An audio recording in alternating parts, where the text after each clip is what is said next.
अब जाओ फराद, वरना अम्मी देख लेंगी। मुझे तुमसे अच्छी सी किस मिल जाए तो चला जाऊंगा यहाँ से। मेरी जान से प्यारे सफर। ये क्या हो रहा है? तुम खैरियत के लिए फोन किया सबिया साहिबा? तुम्हें इस हरकत का जवाब देना होगा जवाहिर, याद रखना। पहले एक काराबे को अगवा किया, उसके बाद जान लेने की कोशिश की। दिलान कैसी है? अपनी आंखों के सामने किसी अपने को गोली लगते देखना बहुत तकलीफ दे है। अब अपने किसी भी प्यारे को एक खराश तक नहीं आने दूंगा, और जिसने ये किया वो नहीं बचेगा।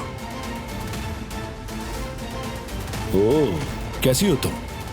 ये जानकर अच्छा लगा कि तुम मेरे लिए पोजेसिव हो। आखिर चक्कर क्या है इन बेशर्मों का? ये देखिए, ये पयादा छोड़ने वाला मेरे साथ खेल खेल रहा है। दिलान समेत मेरी पूरी फैमिली उस शख्स के निशाने पर है, इसीलिए आप जो भी जानती हैं वो बताएं। जितने उसके मंसूबे खतरनाक हैं, गहरी नफरत रखता है ये दुश्मन। वारदात वाले दिन उस इलाके में सिर्फ 4 काले रंग की गाड़ियां ही नजर आई थी। उन गाड़ियों की मालूमात लो किसकी है, कहां से आई? वहां की गाड़ियों का पता लगा चुके हैं। अब से हमारा बस एक ही काम है, उसे ढूंढ निकालना।